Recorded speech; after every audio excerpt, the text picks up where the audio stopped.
Hello folks, welcome to Walkie Talkie. Well, I've heard something very weird, I would say very sinister in the last 24, 48 hours. A primary school class were encouraged to sing songs of a religious nature, and the boy refused to do so, and later was giggling away, and his name's actually been put in the racism book. And apparently, according to my mother, this putting in the racism book is going to affect his permanent record. Now, it's very hard to define permanent record, right? Was that just for the year? Was that his permanent discipline record that goes between primary 1, 2, 3 and all the way through to 7? It's very difficult to even think or conjugate the idea of a permanent record going from primary to secondary. When I was in primary school, going through to secondary, there was no such thing. And it would be hard to think much has changed, but we are living in backwards bullshit covered bin, right? And the thing is, the child in concern is not even double digits old. And it could arguably be said, one, yes, he didn't want to sing whatever religious song it was, but it's arguable because he's not double digits yet. He didn't know what he was saying no to, and he didn't know what he's giggling to. And who actually knows if the giggling was a culmination of the above? Culmination. Hi, Craig. Right. So it's a very, very hard to enforce narrative, I would say. It really is. There's just not enough in the tank to kind of even go upon. Right?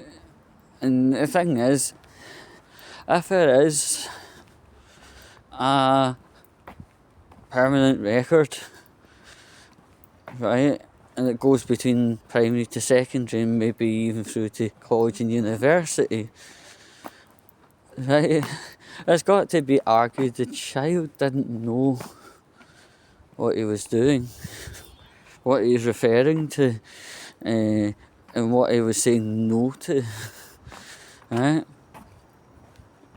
It's just too much if but maybe here for that to be pursuable to talk about even.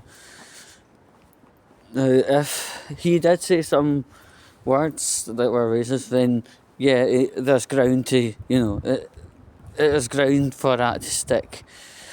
But all he did in one count was say, no, I'm not singing that, and then going on to have a giggle, but we don't know what he was giggling at. That's the thing. Even the school don't know what he was giggling at, right? And giggling's a normal human reaction. I mean, if you can all giggle at my demise, then people can giggle at anything, let's be honest, right? It's just a mess. There's too many if, buts and maybes. But I know schools have to have behaviour records and racist records if you want to go down that avenue, right? But once the kid transfers one to the other, like primary to secondary, then that cuts out. And when the person transfers from secondary to university, college, or a job, right, it doesn't, it's not as permanent as people think. You know, oh, he told the teacher to piss off in 2004. Oh, better not give him that university course place. No, it doesn't quite work that way, but it kind of paints that it could happen within time. Let's be honest, it could happen within time, but it's all just weird and wrong. There's nothing quite justifiable there, right? And you know, there's a big thing that keeps getting forgotten is children don't quite know what they're doing and know what they're saying until possibly 10 or 11, and especially if it's non-race featured, you know. Ooh, that's a bit close. Never mind. So yeah, it's a very hard one to police, but this permanent record thing, it might be a permanent record within, let's say, primary school or secondary school or whatever, and even then, in secondary school, there are things that have to be deleted if there's no other incident within, let's say, 5 years. Right? For instance, you know, if John Bloggs was in a fight and he broke somebody's nose, then yeah, if there's no other incident and there's no other involvement, e.g. police, then yeah, it has to be deleted within 5 years. It's GDPR. But yeah, I mean, to the punchline, your children do have a right. If they don't want to sing a song, they don't need to.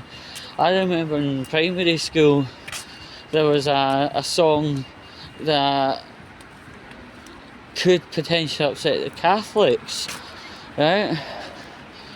And they had their right to either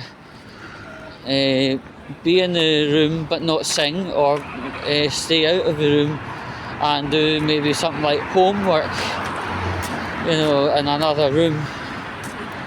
But if it's a situation where people are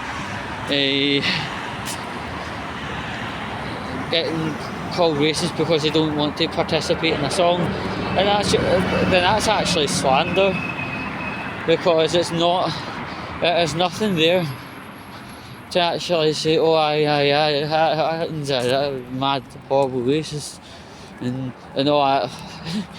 That's just social costing. Instead of actually